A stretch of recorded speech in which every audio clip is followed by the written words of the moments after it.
Suara itu dari dalam toilet. Om Anton yang kaget langsung membuka pintu toilet itu. Ternyata vas bunga kecil di toilet terjatuh dengan sendirinya. Bukan pertanda baik, pikir Om Anton dalam hati. "Apa itu, Om?" tanya Kevin gemetaran.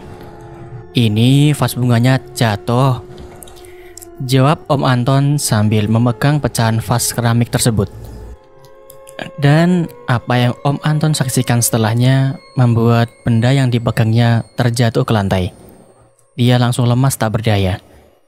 Sesuatu di samping Kevin. Tak butuh waktu lama bagi Om Anton menyadari siapa sosok di samping Kevin itu. Rambutnya yang panjang selutut berantakan dan matanya yang hampir copot itu terbelalak mengerikan. Ia persis duduk di samping Kevin. "Lari, Vin, ayo turun," ujar Om Anton yang terbata-bata. Kevin yang masih belum tahu apa yang terjadi keheran melihat tingkah omnya itu. Sampai ia paham maksud isyarat mata dari Om Anton, menyuruhnya menengok ke samping belakang kanannya. Dengan jelas Kevin melihat wanita itu tersenyum mengerikan. "Wah!" Kevin yang terkejut melihat wanita mengerikan itu sontak beranjak dari tempat tidurnya dan berlari ke arah pintu keluar kamar. Om Anton tidak kalah panik membuka pintu kamar hendak lari secepat kilat. Tapi apa yang mereka temui di depan kamar membuat langkah mereka terhenti. Di depan kamar kosong itu sudah menunggu berdiri satu sosok. Sosok ini tidak asing bagi mereka berdua. Rambut putih disanggul dengan perawakan yang sedikit bungkuk. Itu Neida. "Nenek!" Kevin terperangah. Sosok itu melihat mereka berdua. Kemudian tersenyum menyeringai dan berkata, "Mau kemana? Kok belum tidur?" "Astagfirullahaladzim!" bentak Om Anton sembari menarik Kevin untuk meninggalkan tempat itu. Ia tahu sosok itu bukanlah ibu mertuanya. Bagaimana mungkin itu Neida, nenek Kevin? Neida sedang berada di luar kota untuk arisan keluarga. Itulah alasannya menginap di sini malam ini menemani Kevin. Om Anton yang sadar itu makhluk lain yang menyerupai ibu mertuanya menarik tangan Kevin. "Ayo Vin, dia bukan nenek." Tapi entah kenapa Kevin diam, tidak bergerak. Bukannya tidak mau, serasa ada yang menahan pergelangan kakinya dari bawah. Dan seketika ia melihat apa yang membuatnya tidak bisa bergerak. Bulu kuduknya bergidik hebat melihatnya. Ingin rasanya dia pingsan saja. Tepat di bawah Kevin, wanita yang tadi berada di kamarnya tengah memegangi pergelangan kakinya. Badannya setengah merangkak dengan kuku-kuku panjang pada kedua tangannya.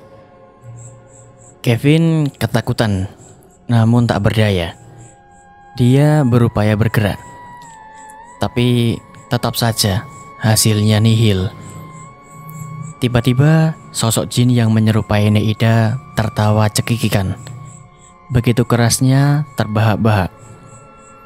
Om Anton dan Kevin yang menyaksikannya merinding setengah mati. Kevin mulai menangis. Dia tidak tahu harus berbuat apa.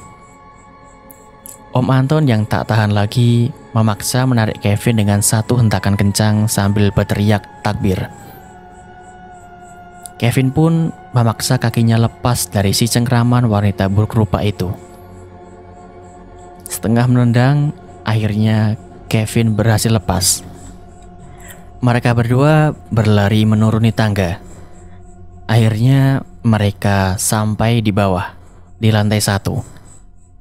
Keringat mengucur deras dari wajah keduanya. Mereka masih tidak percaya apa yang baru saja mereka alami. Bak adegan film horor. Kejadian barusan seperti mimpi saja rasanya. Tidak, mereka tahu itu bukan mimpi. Suara tawa cekikikan dari sosok yang menyerupai Neida masih menggelegar dari lantai atas. seakan sengaja memastikan mereka berdua sedang tidak berkhayal. Kevin menangis. Dia sangat ketakutan. Om Anton memeluknya, berusaha menenangkannya. "Istighfar, Vin. Baca doa-doa yang banyak," seru Om Anton. Om Anton kemudian menyalakan semua lampu yang ada di lantai bawah, berharap hal itu dapat meredakan suasana. Benar saja, suara itu menghilang dan tak terdengar lagi. Dituntunnya Kevin rebahan di sofa ruang TV. Keponakannya itu masih gemetar. Gemetar begitu hebat. Setelah minum beberapa gelas, akhirnya Kevin bisa tenang. Kemudian dia tertidur. Om Anton berjaga di sampingnya, memastikan makhluk-makhluk tadi tidak lagi mengganggu mereka. Tanpa terasa, Om Anton juga ikut tertidur. Teror luar biasa malam itu menguras habis tenaganya. Sudah siang, keesokan harinya Om Anton terbangun. Ibu mertuanya sudah kembali dari luar kota bersama abangnya, Faris. Dibukakannya pintu untuk mereka, kemudian mengajak masuk. Neida terkejut melihat Kevin tertidur di sofa ruang TV. "Kenapa Kevin tidur di situ, Ton?" "Panjang ceritanya, Bu," jawab Om Anton malas. "Kamu nggak apa-apa, Ton? Kok lemes banget gitu?" tanya Om Faris ketika melihat wajah lesu lunglai Om Anton. "Saya nggak apa-apa, Mas. Tapi Kevin sepertinya syok sekali," timpal Om Anton. "Kamu ngomong apa sih, Ton? Terus kenapa Kevin tidur di sofa?" tanya Neida lagi setengah marah. Om Anton diam sejenak. Setelah meneguk air segelas, kemudian ia bercerita panjang lebar. Betapa teror tadi malam sangat mengerikan. Begitu jelas dan begitu nyata dirasakannya. Setelah mendengar cerita itu, Neida tercekat. Didekatinya Kevin yang masih tergeletak di sofa. Ia duduk bersimpuh di sampingnya dan membelai rambut Kevin. Dan kemudian Neida terkejut melihat kaki Kevin. Kaki yang menjadi saksi bisu dari makhluk-makhluk jahanam di lantai 2 rumahnya itu. Di kaki Kevin, dari mulai mata kaki hingga betisnya terdapat 3 bekas guratan panjang dengan darah mengering di bekasnya. Persis bekas sakaran binatang berkuku panjang. "Kurang ajar, beraninya mengganggu cucuku seperti ini," geram Neida sambil mengepalkan tangannya. Neida berjalan ke arah telepon rumah. Ditekannya beberapa angka dan sekejap kemudian ia terlibat percakapan serius dengan orang di balik telepon tersebut. Om Anton dan Om Faris hanya diam sembari menunggu Neida selesai menelpon. "Udah, kamu mandi dulu, Ton. Bentar lagi Pak Said datang.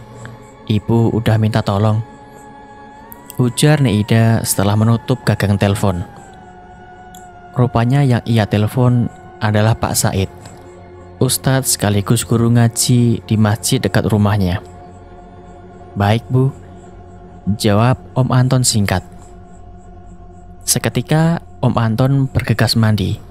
Kevin terbangun. Ia menangis melihat neneknya sudah pulang dan lantas memeluknya erat. Ia pun menceritakan apa yang dialaminya tadi malam sambil menangis terseduh-seduh. Neida yang iba melihatnya membelai rambut cucunya itu. Udah, nenek udah tahu ceritanya. Sekarang kamu mandi dulu ya. Nenek udah minta tolong Ustadz Said datang," kata Neida sembari terus memeluk Kevin. Kevin mengangguk pelan sambil menyeka air mata yang mulai membanjir.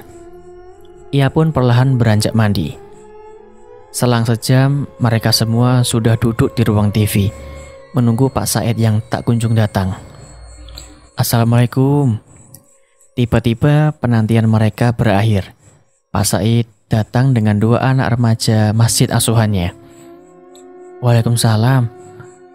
Om Faris menjawab sembari melangkah membuka pintu.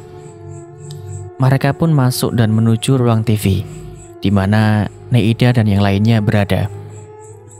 Setelah saling membahas salam, Pak Said duduk di antara mereka. Terima kasih udah datang, Pak. Begini, cucu saya mengalami kejadian tidak mengenakan tadi malam, kata Neida mulai perbincangan. Setelah itu Neida dan Om Anton menjelaskan secara rinci kejadiannya. Kevin juga menambahi cerita versinya.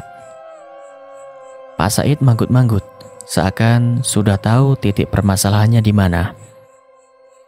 Lantas, ia mengajukan satu pertanyaan kepada Kevin. Kamu pernah masuk ke kamar kosong itu, Vin? Tanya Pak Said serius.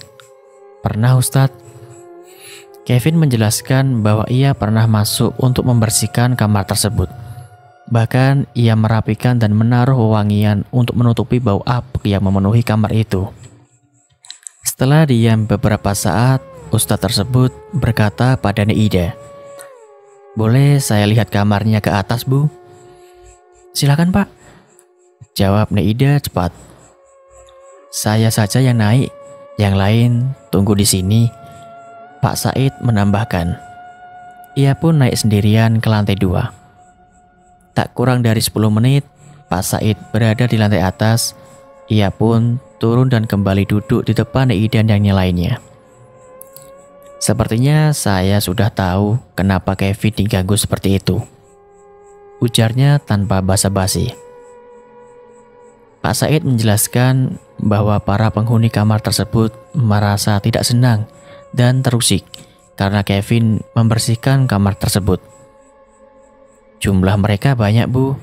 Sudah seperti sarang mereka di kamar itu," Pak Said menjelaskan di sela-sela percakapan. Mereka tidak senang karena Kevin membersihkan kamar itu. Mereka suka tempat yang kotor dan lembab dan jarang ditempati. Itu sebabnya mereka tidak suka Kevin mengusik kamar itu, jelas Pak Said. "Sudah berapa lama kamar itu kosong, Bu?" tanya Pak Said kemudian pada Neida. "Udah bertahun-tahun kosong, Pak. Nggak ada yang nempati semenjak anak-anak saya berkeluarga. Sudah jadi gudang," Neida menjelaskan. Pak Said memegang jenggotnya sembari menjelaskan. "Wajar kalau jadi rame begitu, Bu," kata Pak Said. "Jadi saya harus bagaimana, Pak? Apa saya minta maaf sama mereka?"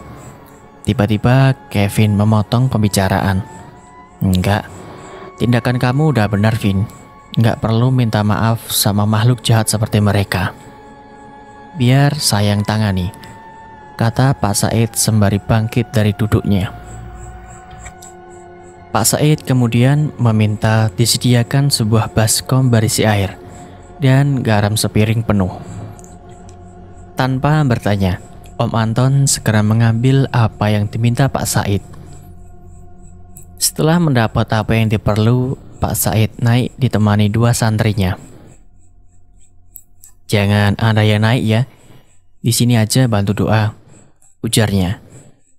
Lama sekali Pak Said dan santrinya berada di kamar kosong itu. Hampir 2 jam lamanya, Neida dan yang lainnya menunggu di bawah. Kevin semakin cemas. Dia menjadi gelisah bila mengingat rentetan kejadian ganjil yang dialaminya belakangan ini. Betapa gilanya semua ini, pikirnya. Setelah menunggu lama, akhirnya Pak Said dan santrinya kembali turun ke bawah. Terlihat wajah capek bersimpuh piluh keringat di wajah mereka bertiga.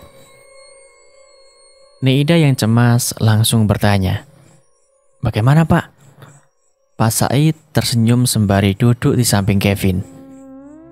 "Alhamdulillah, atas izin Allah sudah saya usir semua, Bu," jelas Pak Said. Rumah ini juga sudah saya pagari. Mulai sekarang akan baik-baik saja insya Allah. Pak Said menambahkan. Alhamdulillah. Semua orang di ruangan itu berbarengan mengucap syukur. Tak terasa sudah waktunya ba'da asar. Mereka pun salat asar berjamaah. Sebelum berpamitan pulang, Pak Said berpesan kepada semua.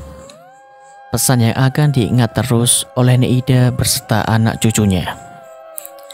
Pesan yang secara langsung mengingatkan bahwa setiap rumah pasti ada makhluk-makhluk lain yang menunggui.